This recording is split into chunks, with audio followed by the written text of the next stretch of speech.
Hi, Debbie. Hi, Darryll. I'm very excited for this conversation. You've got Mm, such a beautiful spirit, thank you. and I know that's just like your natural light. And then I also know that sometimes that's been forged by the flames of fire. And so I can't wait to get into the guts and the juice of what that is. For all our listeners, this is going to be like a special episode where we do a little client extraction of their stories. Sometimes it's hard to read the label when you're inside the bottle. And so it takes somebody outside of the bottle, outside of yourself, Mm, to help dig into the parts that are really juicy, because oftentimes you're so close to your own story, you don't see what's special about it. You're just used to living it out, and somebody else is like, "Oh, that's amazing." And then there's the expert's curse, right? Which is what's foundational for you is revelational for other people. And so oftentimes we have this, blind spot to our own strengths where we're just like, what's just this thing I do? It's just, just get over it, just move through it, you just exactly. feel your emotions. And it's like, no, that's you, because you've been had a lot of practice at doing that. Yeah. That's foundational for you, but it's revelational for other people. So that's what today's about, is just extracting your story, giving you an opportunity to share your genius and just seeing where this goes. So let me go ahead and read your official bio for the Okay. audience here. Okay. After 27 years in corporate finance, Debbie's life transformed when she lost her son to suicide in 2008. This profound loss became the catalyst for her journey from heartbreak to hope, leading her to develop the path of grace, which is a framework that she used to use kind of when you first got started, right? Mhm. But now this work has evolved It has evolved. into something much deeper and richer. In the aftermath of her son's passing, Debbie found herself navigating grief with no roadmap. The experience forced her to slow down from her fast-paced life as a CFO and business owner, and it compelled her to question everything about her purpose. Through her personal transformation, she discovered her calling to help others navigate their own journeys through loss and significant life changes. Her unique approach combines her extensive financial expertise with deep emotional intelligence. Check this out. She completed her coaching certification through the Coactive Training Institute. She became certified in the grief recovery method and trained as a community chaplain working with Support 7 in South. How do you say it? Snohomish. Snohomish. Dang it, I practiced it in everything. Snohomish County Fire Department. This diverse experiences have enabled her to develop a comprehensive framework for helping people and organizations move forward with grace through challenging transitions. Today, she serves her clients through interconnected paths, mentoring leaders through major life changes and loss, while also helping companies organize their finances. Oh, Lord knows how many people need that, and create sustainable money systems. Let me say it again: sustainable money systems. Though these areas may seem essentially different in kind, they share a common thread: helping people and organizations calm the chaos and move forward in a judgment-free zone. Man, this says what sets her apart is her ability to deeply connect with those experienced loss and transition. But I believe, man, she has so many more gifts beyond that. Y'all join me in welcoming Debbie Thank you, to the Darryll. interview. I'm excited too. Wow. Thank you. 27 years in corporate In America. corporate America, yeah. I wouldn't have guessed you worked in corporate America. You just seem like you've been baking and coaching and living in grief for like your entire life. So give us a little glimpse into Debbie in corporate America. What was she like? Oh my gosh.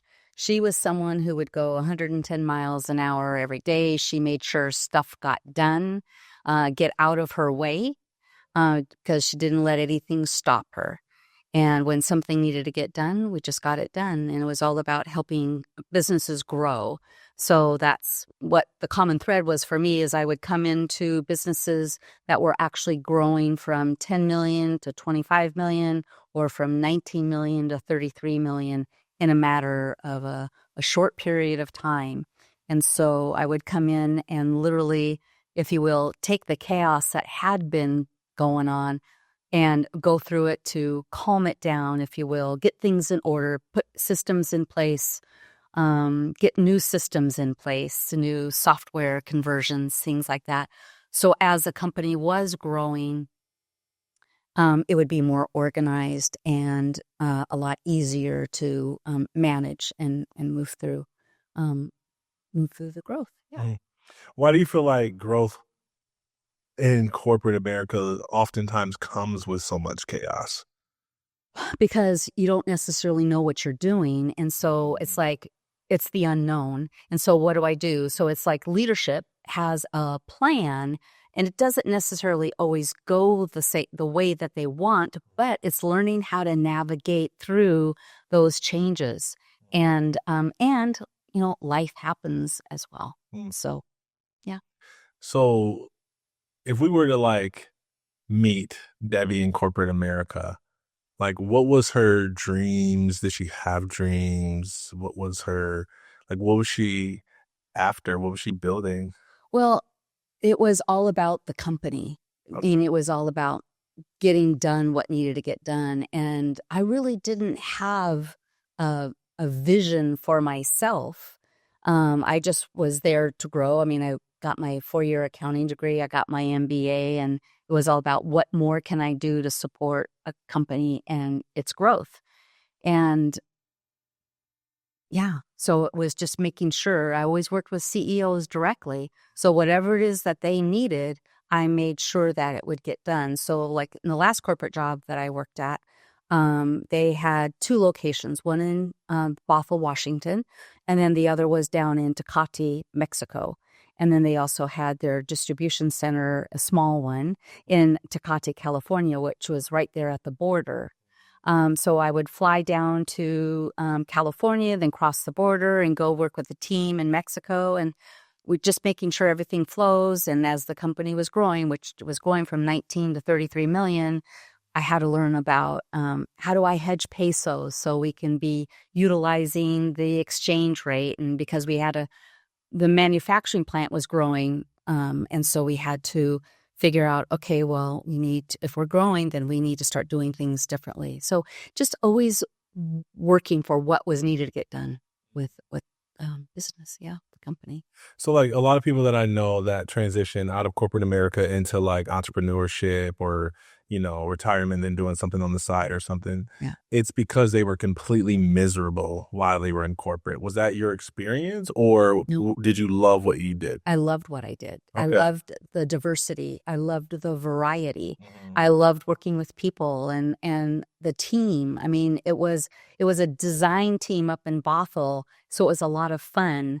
And because in accounting, it can get really boring, right? But this company was really fun. And then the diversity of being able to fly down to California once a month and, be at the Mexican plant and see all the people and how things, work, and just making it all flow.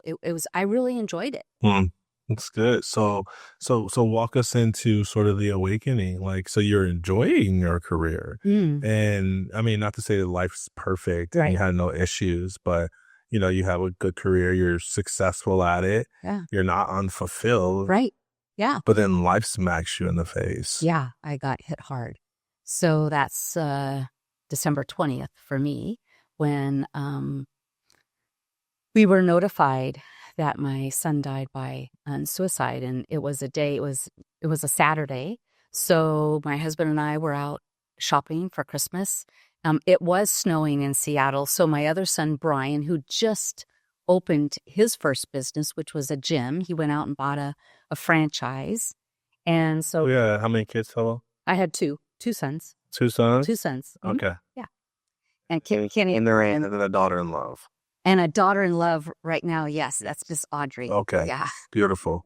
Okay. So at the time, 2 sons. 2 sons, and Brian was working his business, and Kenny was living in Arizona, and he had just gotten a job at Lockheed Martin, working as a weather aviator because he got his aeronautical science degrry at Embry-Riddle School in Prescott Valley, Oh, wow. Arizona, and he was working towards getting his pilot's license as well. Okay. Because he wanted to fly for planes that corporations owned. So that was that's a dream that he had. And Todd and I were out shopping, and I called Brian because we had to take him down to the work because his car wouldn't drive in the snow. That's where I was going with that. And so I called him and I said, hey, Bri, we'll be right down. We're just going to drop everything off at the house and then we'll come pick you up. And not even 10 seconds later, he called me back and said, hey, Mom, the police are here asking for you. Mm. And I go, really? Am I in trouble or something? He goes, I don't know. I said, okay, we'll be right down. So instead of going home, we just, drove down. I thought, oh, you know what? This could be Kenny and Brian playing a trick. And because Kenny would come home and surprise me sometimes. And so I thought, oh, Kenny and Brian are going to surprise me with Kenny coming home for Christmas. And so I even called Kenny on the phone thinking he may answer when I was driving down. Oh, yeah. But of course he didn't. But I left him a message. And so Oh, my gosh. we went, we got out and walked into the gym. And I said, Bri, where's the police officer? And he says, oh, he's out in his car. Well, this gym that we had was the office was all doors, but the ceiling, there was no ceiling. So he comes walking in and starts closing the sliding glass door and the other door. And I look at him really strange. I'm thinking, what are you closing the doors for? Because who's ever in here is going to hear everything. Because, And so then he comes over to me and he looks at me and he says, are you Debbie Rosenfelt? And I said, yes, I am. And he said, do you have a son by the name of Ken Jones? I said, yes, I do. Then he said, does he live at 5433 North Pierce Lane in Prescott Valley, Arizona? I said, yes, he does. And then he proceeded to say, I'm so sorry, but your son died by suicide. And I looked at him and I said, how would you know? Because he was here. He was in Edmonds. How would you know that he lives in Prescott Valley? And I said that 2 or 3 times. How would you know? Because I angry. And he looked at me and he says, well, the Prescott Valley Police has contacted us and asked us to come and notify you. And my husband was there and Brian was there and Brian's girlfriend at the time, Kelsey, was there. And we're all looking at him in disbelief. And he says, we can go back up to your home and I have the officer's number and then we can give him a call. And so then you can sit down and talk with him. And so we're all in shock. And so Brian shut the gym down, the office down, so people could still come in because it was a 24/7 gym. And we all went home and the officer gave me the phone number to call and I talked to the Prescott Valley Police and they just explained what happened. So I was told that a woman came by to pick up her son at a sleepover, and she walked by and she saw a body on the ground, and it was Kenny. She called the police, and so we didn't hear this till after 2:00, but he was found like about 8:30 in the morning. So. Wow. Yeah. 5 days before Christmas. 5 days before Christmas. Yeah. Yeah.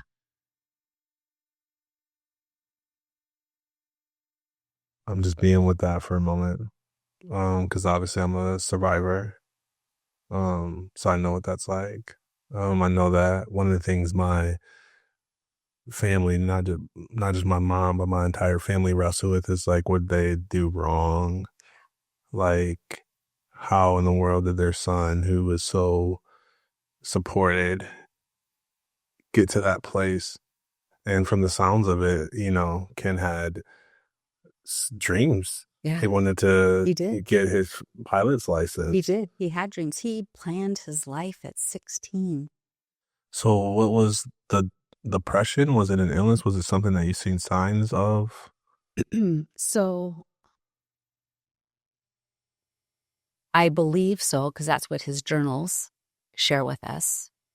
We were blessed with 2 letters.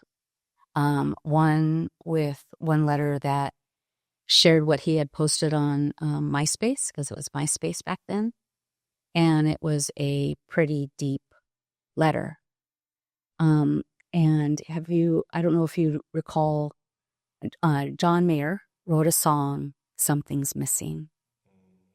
And it speaks to, which to me, it's a very sad song. But it speaks to, I did all the things. I checked all the boxes. And it's also his way of saying there's got to be more to life. I know he was looking for transcendence because he made a note to one of his friends saying, "I hope you find the transcendence that you're seeking." He shared a letter, wrote a little note for me and his dad and his stepmom, and for Todd, and that to my husband Todd. I thought it's classic Kenny, but he says, "I hope you can endure what mother puts you through." And going, okay, Ken, am I really that bad? But he was very intentional and purposeful. He wanted to make sure that we were taken care of. And he wanted to make sure that we would be able to put everything in order for him after he was gone. But in his letters, we were able to read some of his journals. And in them, back in June of 2008, he made a note that said he actually had a gun in his pocket. He was at the park, and he was going to do it then, and he decided against it to do it at that time. He said, "Mom's going to say, well, why are you doing this? You've got a job or you own a home." And I'm going, "Really, Ken, do you think I'm that cold that that's what I would think?" But that's exactly what was going through his head. So he was really struggling. But he said, "I'm wondering if I should be on some kind of medication because my highs are so high and my lows are so low." And I'm going, but he never checked it out. But I also know that Kenny was a really deep individual. I mean, in his letter, he also shared, it's not that I didn't feel loved or that I needed more friends or I didn't have enough family. I felt loved. He questioned if he should move down to Phoenix to be around his friends because he was alone. He did have a roommate, but this was also Christmas time, so he was all alone. And Kenny, I felt very isolated. It's almost like he isolated himself, and I don't know that part or understand, but he did question it, whether he should go down to Phoenix.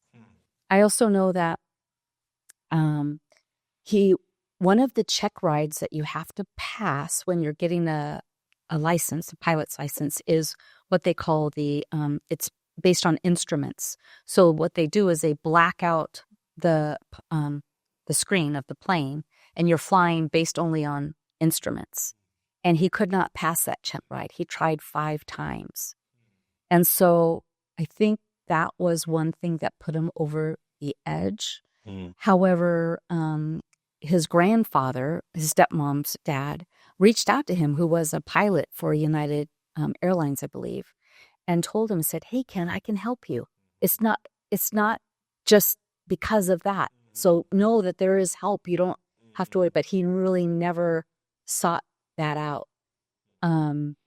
So he tried, he decided to go, when he didn't pass that check ride, he decided to take some classes down in Chandler at a community college so he could do maintenance on planes. And even when he got the job as a weather aviator at Lockheed Martin, and a weather aviator is someone that the pilots call in and ask about the weather for where they're flying to. That's not what he got his degree for. He got his degree so he could be flying and doing all that. So I think there were many things also, Darryll. I think Kenny was also gay. And I know he battled with that internally. And how I know that. So Kenny was in the Air Force for 4.5 years. And we have those journals as well. And those are pretty brutal journals of how he talked to himself. But when he got home in May of 2000... What do you mean by that? How did he talk to himself? Belittled himself. You got to be careful of who you talk to, and because if you get caught, you don't have any idea what's going to happen. So he just was brutal. Was hard on himself? Very hard on himself, because he had to protect himself so he wouldn't get caught. being gay in the military. Oh, that's what you mean. Gotcha. Yeah. Okay. So when he got home in May of 2002, after he got out of the Air Force, he said, "Hey, Mom, I want to talk to you." I said, "Okay." And that's when he decided he was going to come out, but I already knew. And so he said, "Hey, Mom, I just want you to know that I'm gay." And I said, "I know." You do? And he says, "How do you know?" And I said, "Well, when you brought Barry home, you were just so sweet and kind, and how you cared for him, and you were just very loving and very thoughtful." And so, he says, I've told you since you were a young boy, and I told this to both boys. I said, "I love you no matter what. Just please don't be an axe murderer, but I love you no matter what." And he said, and I said, so have you shared this with your dad yet?" And he says, "Yes, I have." And I said, and he says, "Well, he was just really angry and mad at me." And I said, "Kenny, I'm sorry." I said, "No matter what, I love you." And then I shared, my only concern is, and this is when the Matthew Shepard movie just came out. Good. I didn't see this one. And it was about a young man who, I can't remember if it was in Idaho or Ohio or where, but he was gay, and he was taken and beaten up. And Okay. so, he said, "But Mom, I want you to know I wouldn't wish this on my worst enemy." Mm. And when he said that, I thought, wow, to carry that. And then I asked him, I said, "So Ken, when did you know? When did you find out?" And he said, or figure it out. He said, "I was 5 years old, and I was chasing little boys rather than little girls, and I couldn't understand why." Mm.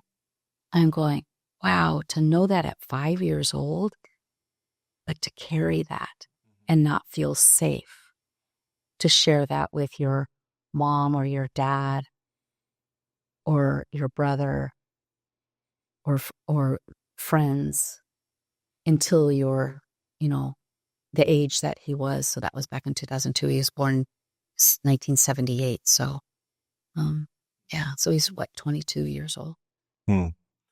I've got some more questions I might want to come back to there, but I also want to kind of get back into like your story and where that was progressing. So you're still in corporate America at the time when you found out your son. Yeah, Kenny died, and I immediately called the owner because it's a private company, and I just said, "John," I said, "I just found out my son died by suicide.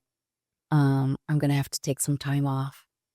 And there was a Christmas party that we had planned for Monday, and I just wasn't going to be able to show. We were trying to fly out of Seattle, which we couldn't because it was snowing buckets. And when I was trying to get tickets out, we couldn't get them. And so my husband, who was into trains at the time, said, "We could take the train down." I said, "Todd, I don't want to take the train down." We ended up taking the train because that was the only way to get out of Seattle.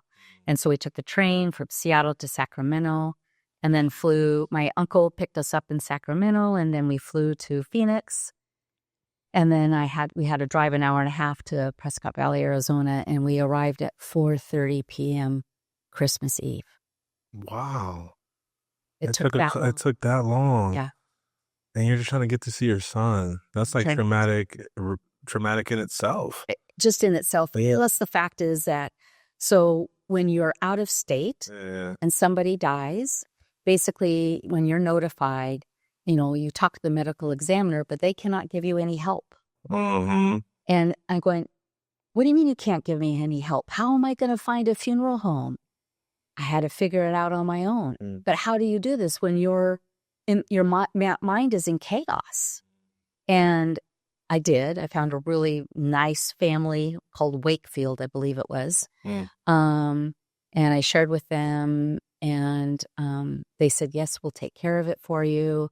And we arrived at 4:30. We saw Kenny for a half hour. His dad had showed up from Petaluma as well as the stepmom. And so Brian and Todd were with me. And so we got to see Kenny, and then the funeral home, they said that they would take care of the cremation on Christmas Day. Who does that? I mean, really kind people. Yeah.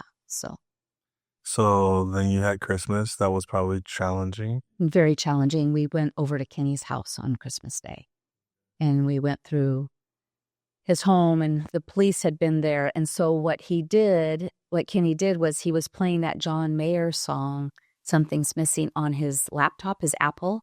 So it was repeating over and over and over and over again. So that was the message that he was coming across to us. And I'm grateful that the police officers left alone, but a lot of stuff had been strewn through because they went through his stuff. They were looking for signs. They didn't stop the music? They just let it roll for like 4 days? Yes. Yeah. Yeah. Yeah. Wow. Yeah. Okay. So you go through his belongings. It's Christmas. 8 days after the 20th, when he took his life, you're back at work. Yeah. And yeah. When it was the 28th. So yeah. Okay. Yep. Yeah. And I went back to work, and as I was walking out the door, I was going to my car. I said, there's got to be more to life than this. It just has to. And I don't remember when I did it, but I did it sometime in between. I wrote down on a Post-it, and I believe I still have the Post-it, listen to your heart or follow your heart. Okay. Which meant going to have to change life. Life is going to change. So what part of this journey do you like? I get the question of like, there has to be more to life than this, but in some ways I don't, because it's like you were fulfilled in your career. But so at what point did you start to question, like, is this what I'm supposed to be doing in my life? Like how did you get into that realm of questioning in terms of your total career path that you spent 27 years building? So first you're in shock. Yeah. We're just in total. So I'm in a space that I don't even know what it's like. Mm-hmm. So I'm in shock. I'm in disbelief. And why am I going to work? But that's what I have to do. So you still went to work for a year. I worked for this company until they moved. I helped them move, which was, I believe, the March of 2011. Gotcha. Okay, so you still had 11 years after your son passed, and so 2008 Ken died, and I left corporate America in 2011. Okay. Yeah. Okay. Yeah, but in between that time, it's like as I was, we were talking earlier about the books that we were reading, right? And I was reading Michael Singer's book, The Untethered Soul, that came into my lap at that time. And I was trying to figure out myself. I was trying to figure out, how do you navigate through this? What do you do? I was just doing motions. It felt good to be at work because I wasn't at home in the depths. Yep. Yeah.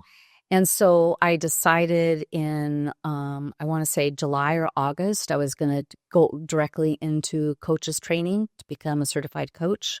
Then I decided after that. The July or August in 2009? Yeah. That's a very quick turnaround.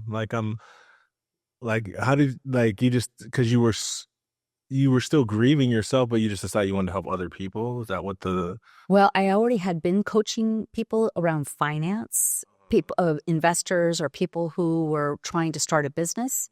So I already had been in that realm, that field of coaching. I just wanted to become certified, but I was trying to find purpose. Uh-huh. And so then I also decided I'm going to sign up for the leadership program that starts in January.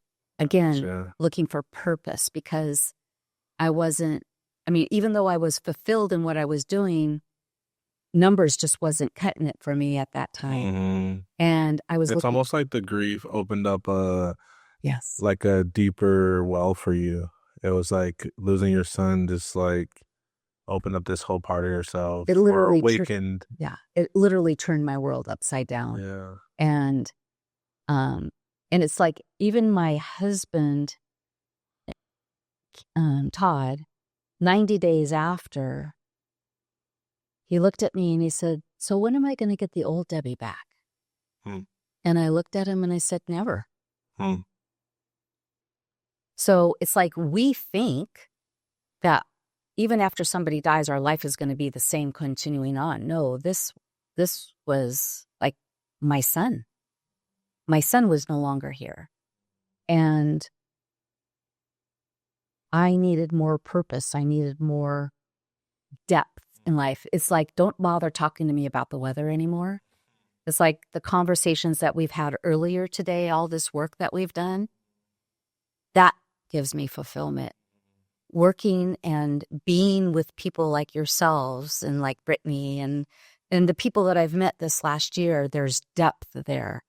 And it's not about the surface stuff. And that's all I want to be with, is that depth. Because there is another side to life. It's not about the money. It's not about the title, the position. I mean, that's what I really got. I was there to help people, and I was helping people, but now life took a total different turn. So still though, like, so 8 months after, or 8 months into the new year in 2009, you're already turning this pain into purpose to a degree. Which I didn't know at the time, but yes. But because you're trying to fill a void, and you're like, exactly. I'm hurting, I'm grieving. The best thing I know to do is help other people who are feeling similar. Yeah. And that kind of gave you some sense of purpose, felt deeper because you were helping people through some stuff that was really personal. Absolutely. But it also, what I recognize is that just even going through the coach's training, it also helped me process at a deeper level, because questions were being asked that I never even had thought of. I had seen a grief counselor, and that helped me as well. But it's just like the evolution of time and the evolution of the grief. It kept on changing and shifting and wanting more from life. So that search. So what was like the most helpful thing that you learned pre getting certified or any type of credentialing in grief? And then like, what was like kind of the number one thing that once you started to get some certification, you're like, oh, this thing was like so great to find out, this insight, this lesson, this tool? The bottom line? Yeah. I got to know myself more at a deeper level. Okay. That was the number one. That was it. That was it. And that helped you with grief how? That helped me understand myself. Okay. And it's because it's not, I knew I could not run from my feelings. I knew I could not, because in the past, when I had divorced Kenny and Brian's dad, I ran from my feelings. I didn't want to deal with the feelings. This, I knew I could not run. I had to just be with it and do it. Yeah. And get into the depths of the ick. Yeah. No, I get that. So let's shift to some things that'd be helpful for people feeling the same. So obviously, there's so many angles we could take, but let's just start with like losing someone in general. Right? Like, I mean, it's crazy that we're having this conversation because I just lost a childhood friend yesterday to suicide. Oh, I'm so sorry. Yeah, it's tough. And like I was like, I got an event these next 2 days. So I'm just like, one friend called me, one person texted me, and I'm just like, I'll get to it, like after this weekend. And so like, I know it's important. Yeah, you can't call up your boss because you're the boss and say, hey, I need to take a couple of days off. No, I totally get it. Well, I just lost a brother less than a month ago. And then my mother-in-law just died 2 weeks ago. So I totally get it. And it's just like, how do you do it? It may sound cliche, but it is what it is. And that is to be with it. So do what you need to do for you in your heart. Yes, you're committed to your clients. You also have your wife. So you two have each other in the in-between time. But it's like once these 2 days are past, it's just like, okay, what do I need to do for myself? What do I need to do? Do I want to reach out to my friend's family? It's just listen to your heart. Listen to what you need and do it. But there's nothing really to do but just to be. Yeah, it sounds so simple, but we know that a lot of people don't do it. Exactly. They stay busy. They talk about whatever they talk about. They complain. I can see how people are, again, I haven't talked to anybody personally in enough depth to know how they're actually handling it. Right. But you see all the like uproar on social media, Yep. and like one of my friends that was close to him is like just video after video after video after video. And I'm just like, yo, like I get wanting to celebrate his life, but I think it's like that person doesn't want to be still and feel and grieve. They're in shock. They're just like trying to keep the person alive with these videos type of thing. Yeah, exactly. You want to keep the person alive. You want those memories, and that's natural. And everybody grieves differently. And so it's for us to recognize that as well.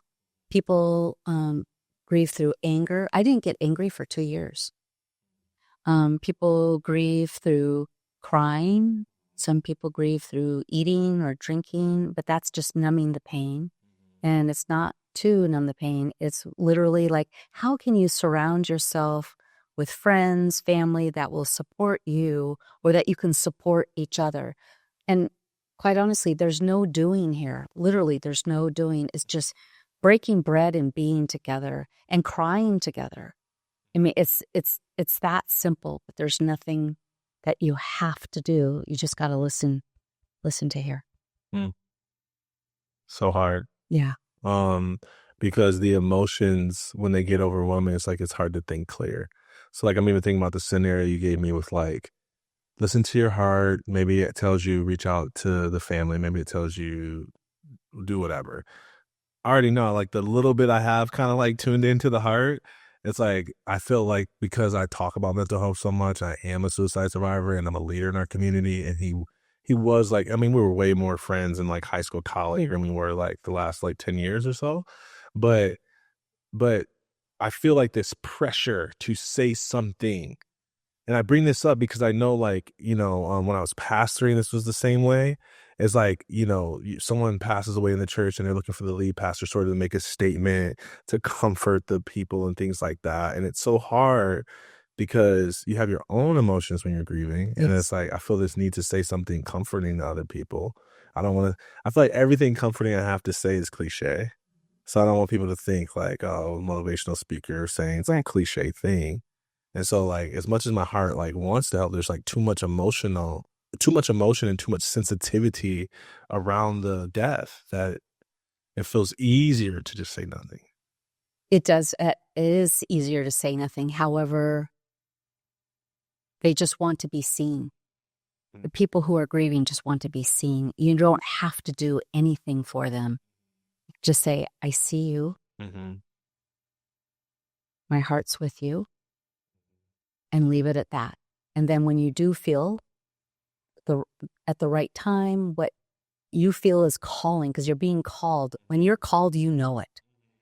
But it's like right now, you can even share my heart's with you because I'm grieving with you. And that may even be cliche, but just listen to the inside. Listen to the answers inside. And that's the only thing I can say. It's like there's no, like, people would just reach out to me the last couple of weeks and just say, I just want you to know I'm thinking of you. Yeah.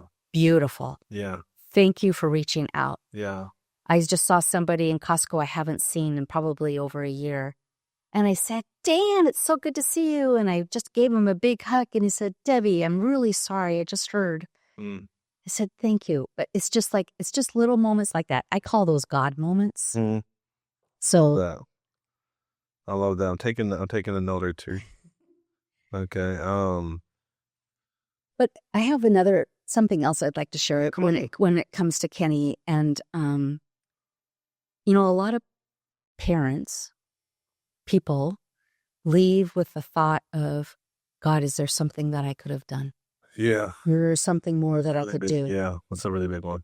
And that's something I did, like in the very beginning, and going, oh my God, because I was down in Mexico on December 6th, and Kenny actually called me and said, hey, Mom, I'm going to be coming up for Christmas in next year, and so I'm really excited. And I remember that phone call, and I said, oh my God, why didn't I go? I should have gone to Arizona.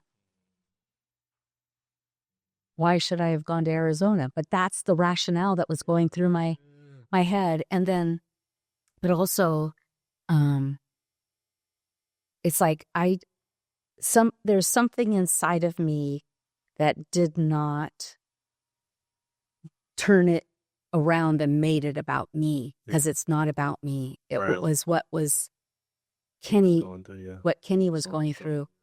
And I share, I don't necessarily agree with what he did. However, it's not for me to agree. This is what Kenny needed to do for himself. And who am I to ask him to stay here if he's miserable? Like, and that's really hard to think. It's very hard, yeah. And if he wanted help, he would have reached out for help. Mm-hmm. So that's what I struggle with. Why didn't he reach out for help? But it's not for me to question, because what happened happened. Mm-hmm. Yeah. Wow. I get it. And I'll just say this from my experience of, like, you know, because that was something my mom struggled with heavily, especially because a lot of the stuff I share from stage is a lot of, like, the trauma I grew up with, and it's like, you know, it kind of paints this picture like it's because of my parents, right, that, and the rejection I had or the loneliness I felt, it's because of that. And it's like, that's not what the actual situation was. Though in a lot of ways, you know, similar to your situation, I wasn't reaching out to my mother or my parents enough for help because I knew they were going to do something helpful. And there's a part of me that just felt safer, felt more seen, feeling sad. It felt like, oh man, they're going to try to talk me out of this mind. And this feels validating. Yeah. To be here in this cocoon of sadness. It feels fake to try to be anything else. Yeah. And so I didn't share with Mom often at all. Mm-hmm. And she always felt like that. And I just said, Mom, like, it was my own wrestle, my own choice, my own darkness I was fighting. You could have been perfect. Yes. And this still could have been the case. Exactly. And I don't even know if I think she's gotten to a place where she can handle that now, but I know it took some time. Yeah. And many people wrestle with that. So I just would offer that to them. Like, hey, it's not your fault. I'm not saying that there's not always ways that we could be better parents or friends or coworkers, but that suicidal wrestle is such a darkness that people fight alone a lot of the times. And it grows in darkness. It multiplies in silence. And that's usually how it works. First, you isolate, you don't talk to people as much about the problems, and then you're just dealing with it in your own, and solitude just gets bigger and bigger and bigger. And you just want out of the pain. That's exactly what happened. So I get it. I get it. My grief counselor told me that once Kenny made the decision, that brought him peace. Yeah, I get that. I get that narrative. I do. I mean, of course, I preach a different message just because. You know, yeah, absolutely. Yeah. I always tell people, like, I couldn't see beyond the pain. Yeah. Right. I just could only see the girl I lost, the football I lost, my back surgery. Like, it was like pain became this vision blur.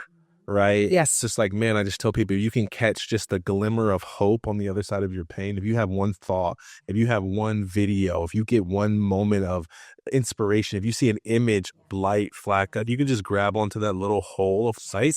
That's what it's like when you're fighting against that spirit. And I do believe it's a spirit. When you're fighting against that darkness, when you're fighting against those thoughts, you gotta, like, take the out when you see the light.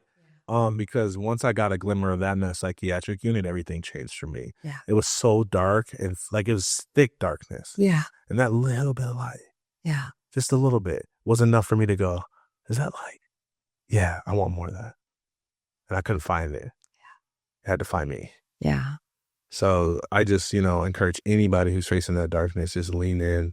Like, if you could, man, a lot of times I've trained myself when I start feeling those emotions, I'll go straight to YouTube. Yeah. I got a whole playlist Yeah. of stuff to listen to get me outside of that psychological loop. Mm-hmm. Because what happens is it just compounds upon itself. Yeah. Right? Like you're depressed, Yes. you feel bad, Yes. and then you're thinking, and then you feel bad for feeling bad. Yes. You feel worse, and then you feel bad for feeling worse, and then you feel worse for feeling bad. Like, and it's just like, and it just keeps going and gets heavier. Yeah. And instead, you could just, I'm gonna listen to this video, I'm gonna listen to this comedy, I'm gonna listen to this motivational, audio. Yeah. And it's like, it just gets you out of that thought pattern, so it stops compounding upon itself and gives you enough space from those emotions to actually make a more empowering choice or do something that can, put yourself in a more empowering situation. Totally get that. My at times I would go to the Hallmark Channel when I was really, really, really down. I just need love. I just need love. Hallmark. Yeah. I never heard Hallmark being used in that way. But We are Hallmark Channel. It will make you smile. Yeah. all right, we get one of those. I bought what is it? You ever see the commercial for the nonstick pan? Yes. I bought that thing. That thing was trash, man. I was so mad. I thought I was gonna rip it too. My eggs ain't never gonna stick. Them things were sticking so bad. So that I was so mad. I should have known when they told me the first pan was $99, but they were doing a sale for $39. And by the time they got done with the little Hallmark commercial, it was like 3 pans for $39.99. I was like, oh, something should tell me this is probably not going to work out for me. It's like, I learned the hard way. So connect the dots for us between navigating grief and sort of executives in your role, your experience working with, senior leaders and dealing with chaos. What's the correlation between grief and chaos? Yeah. What do you see are some of the similarities? Oh, so what's really been interesting is how I naturally attract people who need help with finances, and it's all about chaos, but they're also dealing with grief, but they don't know that it's grief. And so it's like something needs to get cleaned up, or something new needs to be created, and they have no idea how to do that. And the new is, how do I get my books in order? Because I've always been using Excel. And I have no idea what to do or what's going on, and I'm going, I can take care of that for you. This is what we need. And the thing is, their forte is their business, right? Whatever that is. And they just need someone that they can trust to come in and do the right thing, what needs to get things in order, ask the right questions so things can get in order. And once things are up and running, things can be smooth when things are in order. And there are some people that are so used to chaos, so they bring somebody in to fix it, if you will, or in one case I was taking over for a gal who was on maternity leave, and it felt like I was opening up Pandora's box. And I'm going, something's wrong here. This isn't right. And I kept on bringing it to the executive director at the time. And so more things were coming up that were not being done correctly, and all the finances were not being done right. So that means the profit and loss was incorrect. The balance sheet was off. And so I kept on opening the box as I was finding things, and I would turn around and I would fix it. And what I noticed, though, over time was then they wanted to change it again. And so they were bringing somebody new, which was always the plan, but they wouldn't allow the finish to be of the cleanup. They just let somebody else come in. And so what that does is that continues to perpetuate chaos without settling down.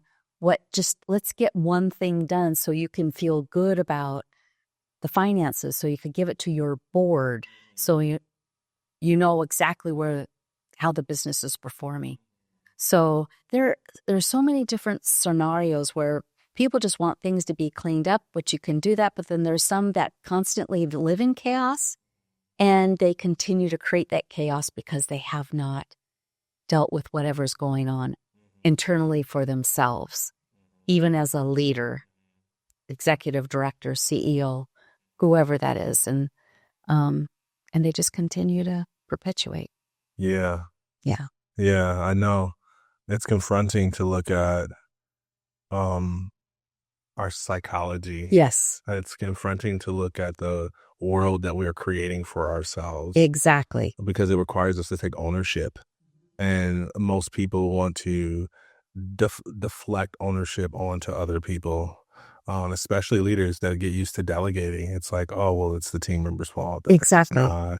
Like, I surrounded myself with the right people, but they're not getting it done. And we deflect our own ownership over the results that we're creating in our life. It's the same thing with grief, Darryll. Yeah. I took ownership of what I knew I needed to do, and I could not run from it because I would have, if I ran, I would have prolonged the suffering. I would have prolonged the pain. And I mean, this is 2024, so it's 16 years now. And so, yeah, I've had family loss and grief still comes up. And so I've literally had to stop myself and say, okay, it's okay to do nothing right now. You just be with the pain. So grief and chaos can be exactly the same. Mm-hmm.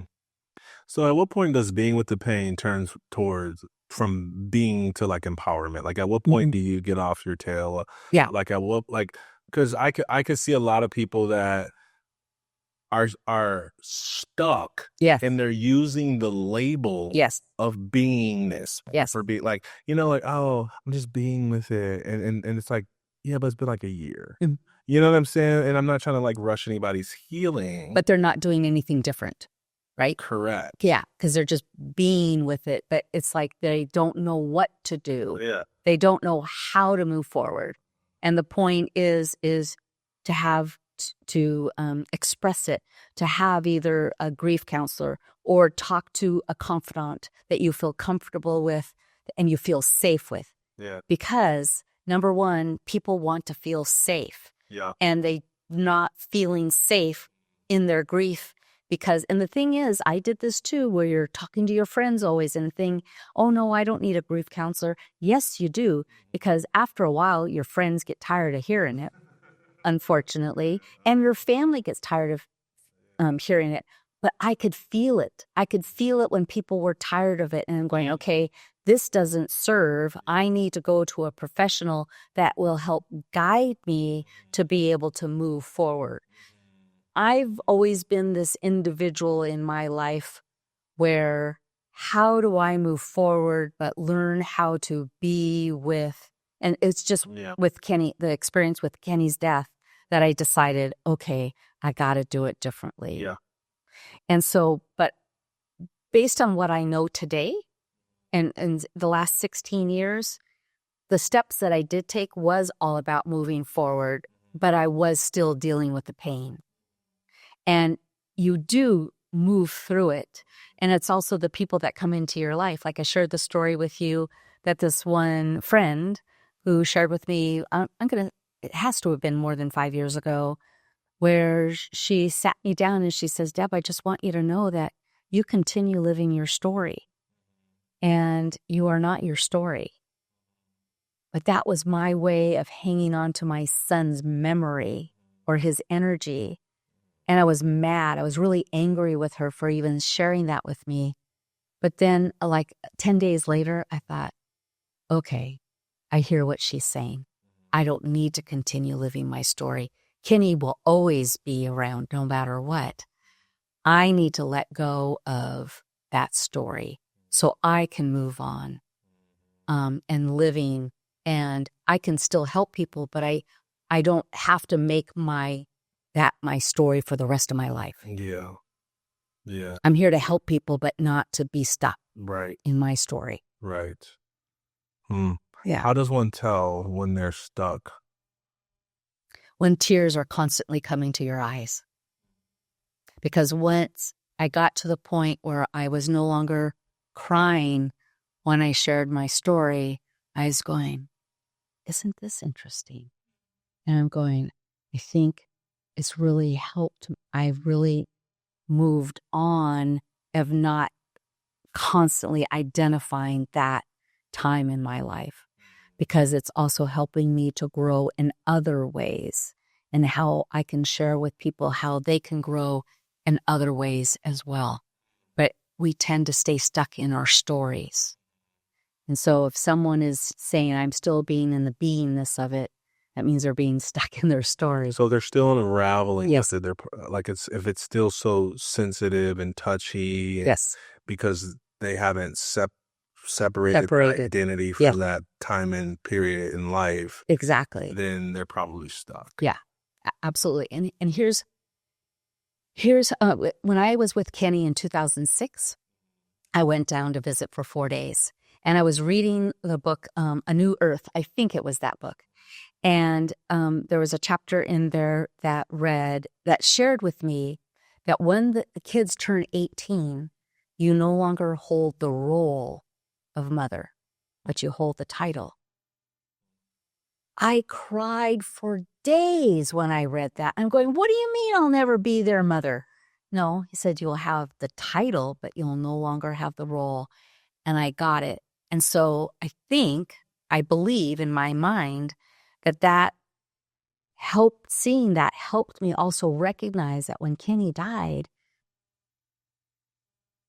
I had the title of mom, but I don't have the role. And Kenny was an adult.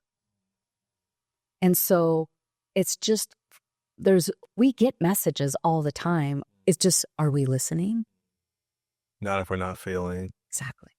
So I do want to drill there. I know it's kind of like the same point, but I can assume that everything simple is easy, right? So when we talk about beingness, and I'll just share a little bit of my personal experience with that, because growing up, number one, in a lot of poverty, you live in scarcity mode.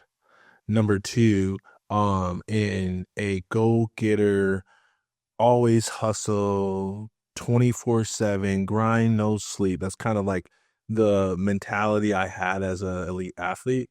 And so it wasn't until, way after the crash and burn, surviving suicide, getting into personal development, it wasn't until like 5-7 years into personal development to where I started to get introduced to this concept of stillness and beingness, right? And I remember like trying and being like, yo, I can't be still. I can't meditate. I can't sit with myself. I gotta be doing something. And I literally had to like sit on my hands and just go like this is like, I'm trying to keep myself still without like trying to reach for the phone or like, right. I was feeling anxious and antsy, and for some reason sitting on my hands was just like enough groundedness, I guess, to help me like be like, okay, and then I had to set timers. So like, did you have to do any of that, or were you just like instantly peaceful? No. What was like some of those things that you did to like create a new normal in terms of being with emotions? So I already had a routine every morning of getting up at 4:45, taking my vitamins, and going to work out at the gym with a trainer. Okay. So I had that routine. Okay. So once I got back, I continued that routine because that was my normal. Okay. That's what I knew, what I could live with in that moment. Yes. Then I came home, took a shower, ate some breakfast, and I would sit and I would cry. And I would, if I felt like journaling, I would journal.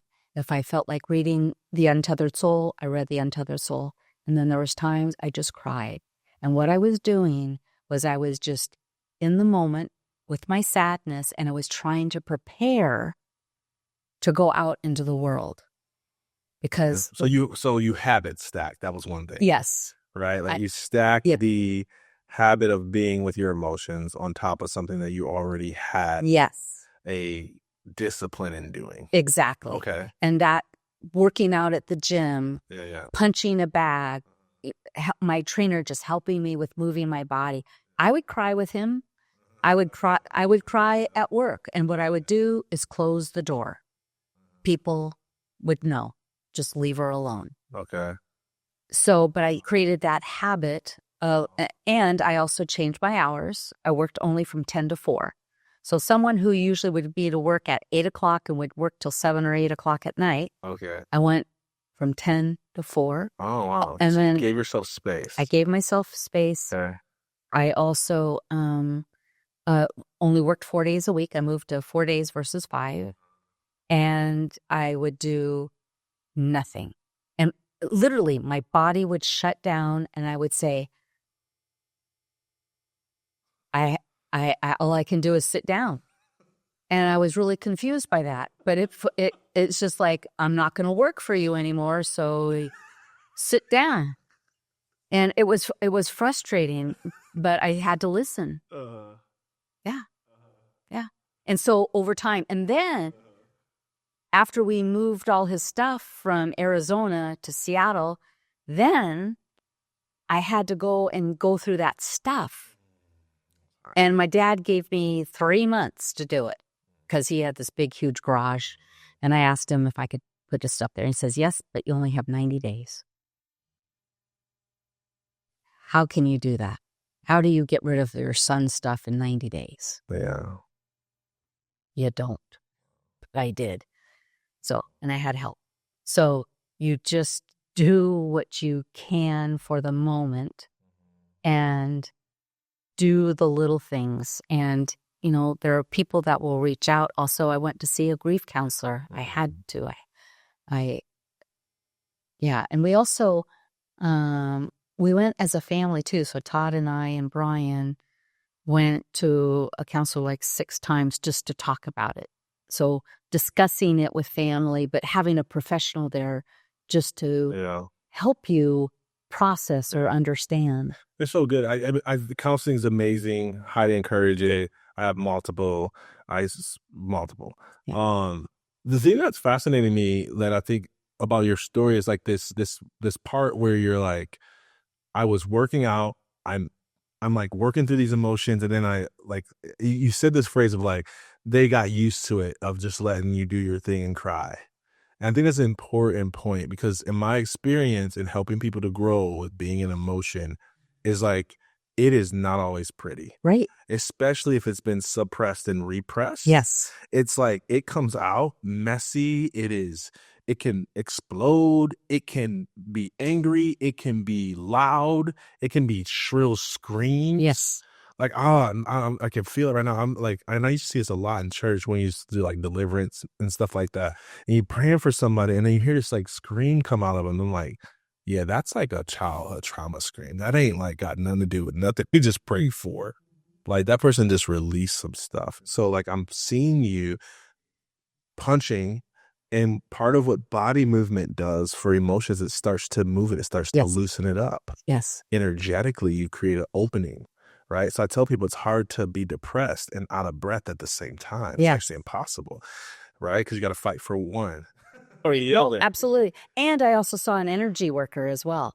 I literally went to an energy worker because you can hold grief in your body and create disease. Right. And I was afraid of that. I did not want to create that disease in my body. I didn't want cancer or anything like that. Right. So I knew I had to express it and to help have people help me move it through my body. 100%. Yeah. Man, it's such a big point. Yeah. Like body movement is so big. So you're doing that.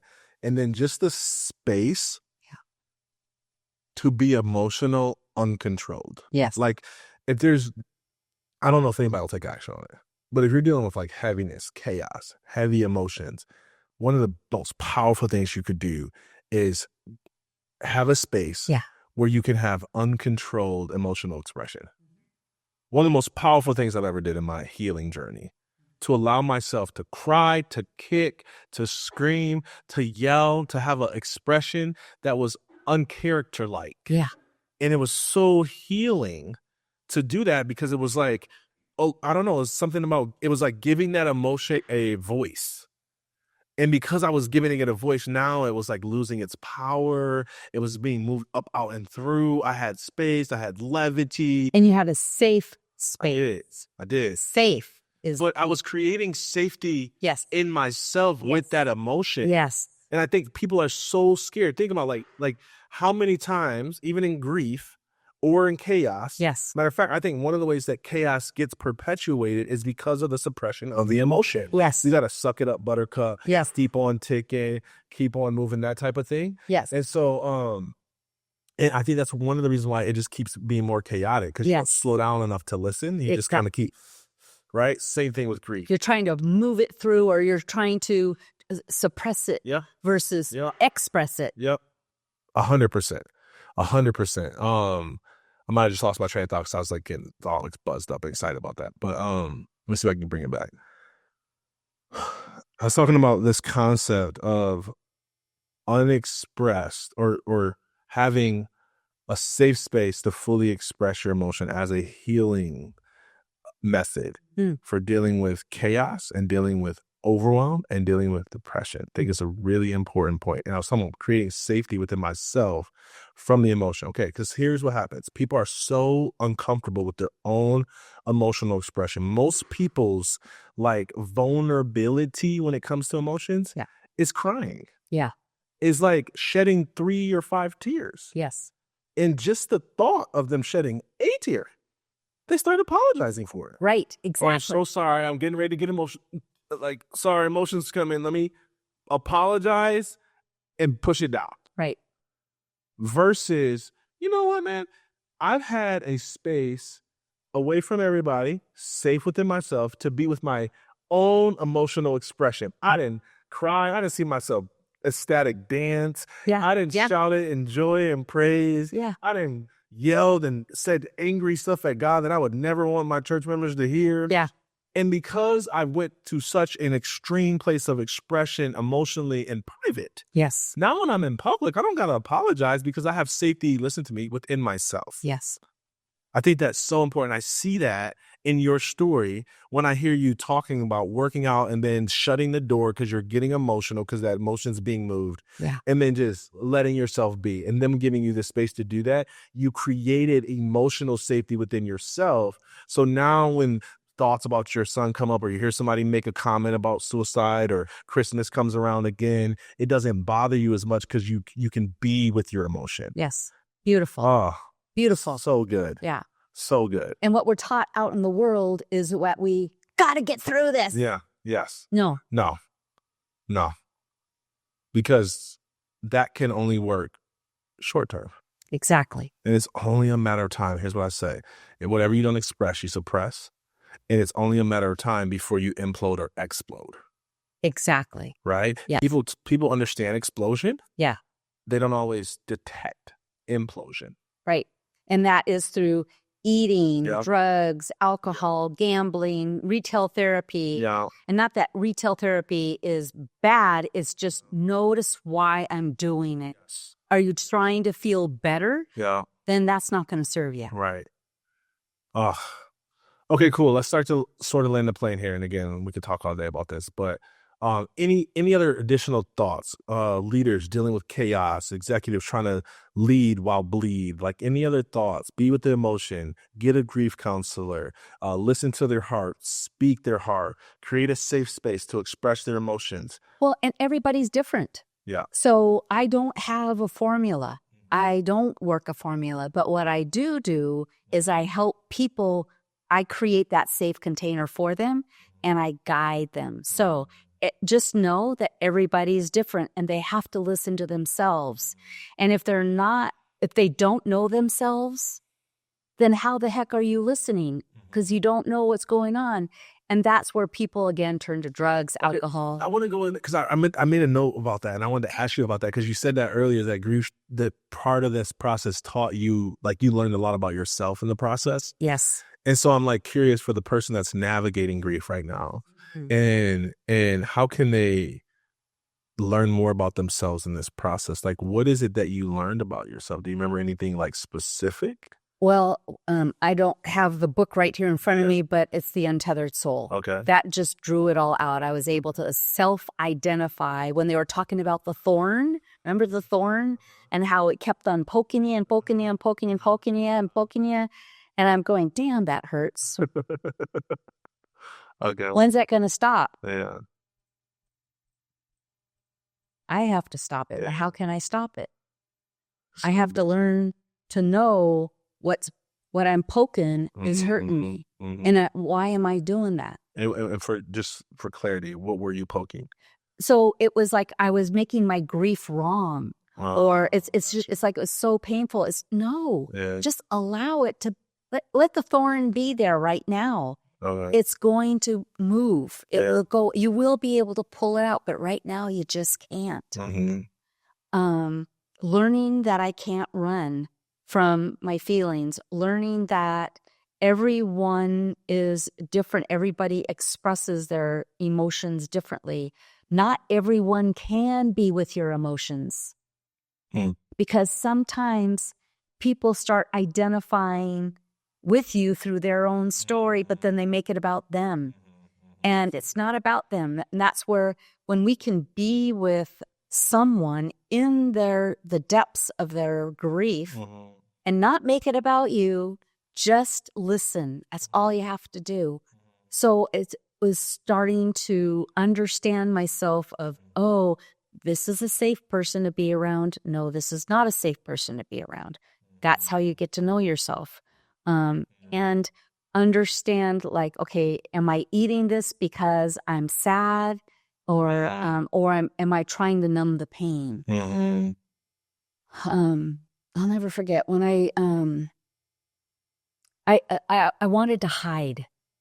I literally wanted to hide. I didn't want to be around people because I just didn't feel good. But understanding that it's okay to hide sometimes. We're not here to make other people feel good. Right now, you got to take care of yourself. So, something I've learned over the last couple of years, and it's been really good. When I was serving as a chaplain, and they were really hard calls, what I did was I knew that I could be in my logic with accounting. Okay. And I would just start doing accounting. And that helped me process my emotions because I was in logic, but I didn't have to be in the emotions. I just could understand them. So it's like learning what will help you step out of the moment. So it's like when I went to work, that helped me because I could put my mind on something else. But also know that you're not fully present because you still have this weighing on the back of your mind.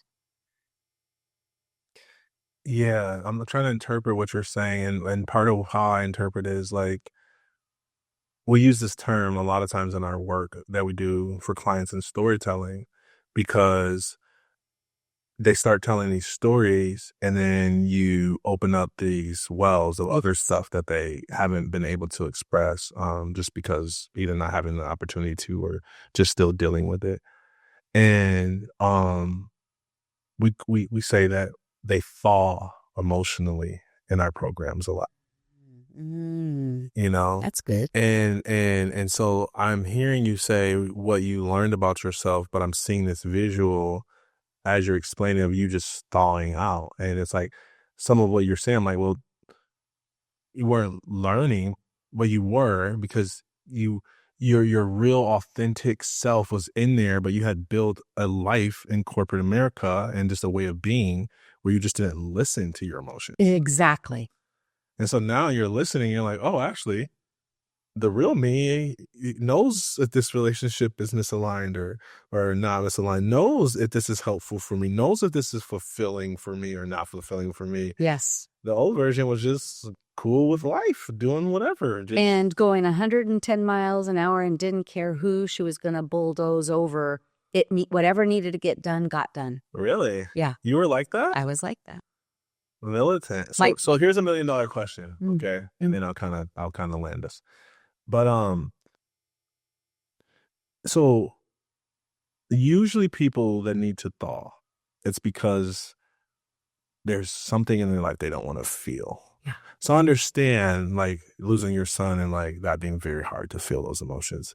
But what was it prior to that you weren't wanting to feel? Like, why weren't you a feeler? Well, I grew up being told, why are you crying? I'll give you something to cry about.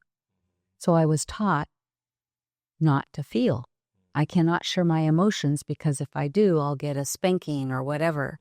And I think a lot of us baby boomers were raised that way. And so it wasn't until I was 50 Wow. that I started learning how it's okay to feel. And Wow. also going through coaches training. Yeah. That's drawn out of It you. is. Yeah. But also going through the experience of my divorce with Kenny and Brian's dad, I was in pure pain and I was trying to push it away. And I didn't want to deal with it, but I also had a family that wasn't supportive of what I was going through. I was the black sheep of the family because I was the first person in the family to get divorced. So you're just trying to fit in. But when you're in the black sheep of the family, you got, well, how do I manage this or how do I maneuver that? My second ex-husband was someone who abused people. Mentally, psychologically. In the beginning, it was physical. It stopped. But I was attracting people that I normally wouldn't go to because, well, who's going to want to marry you when you are divorced and you have 2 kids? This was back in 83, 84. So I started believing what I was being told. And so... Just work hard on your career. Yep. And so, and that's when I got into my restaurant and my bakery deli, and I was just hardcore working, 7 days a week and getting things done. And so it was like I knew I could not run from my feelings, and I had to learn how to be with my feelings and let it be safe. Yeah. Yeah. That's good. Well, you sure don't look like what you've been through. And I am so glad and honored to help you share your story. Thanks, Darryll. And it's such a heavy ministry. Such a heavy ministry. It's so needed out in the It world. is. Yes, it is. It is. It is. And you've got a grace for it, and you are a safe space. You feel very safe to talk to.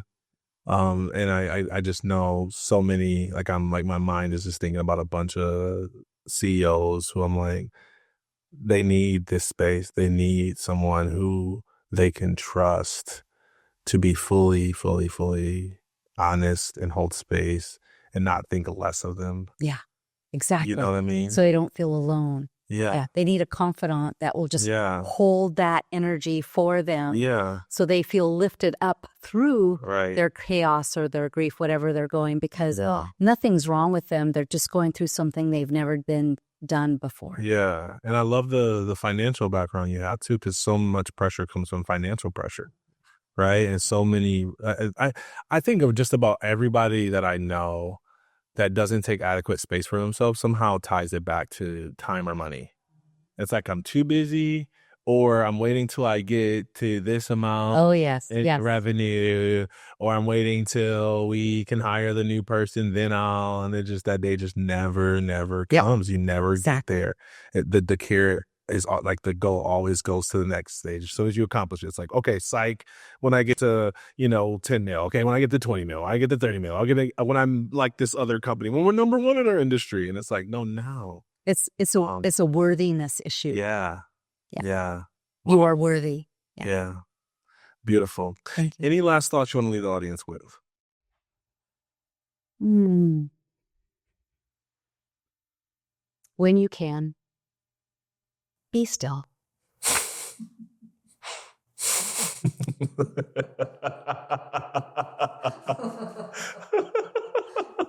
What a good way to end. It's like so much. What else? No, back. Be still. I love it. Oh, phenomenal interview, y'all. I just hope that, number one, I hope your heart feels warmer, like mine's does. It was a heavy subject to talk about. Someone losing their own son to suicide 5 days before Christmas. And I know there's many people watching this that, man, you've got stories like that. You've lost someone. Maybe you've lost someone like me recently, and you're in the middle of that emotion and you're hearing us talk about being with it. I hope that you have some things to know that A, you're not alone, and B, that there's some practical things that you can do to give yourself a better fighting chance. Obviously, Debbie's here to reach out to our team. If there's anything we can do to support you, get a counselor or a grief counselor, whatever it is that you're going through. But do not fight this battle alone, and don't suppress it. Be with it. Let the emotions, I'd rather them be ugly Yes. than for them to be suppressed. Yes. Okay. So till next time, we love you, and we'll see you soon.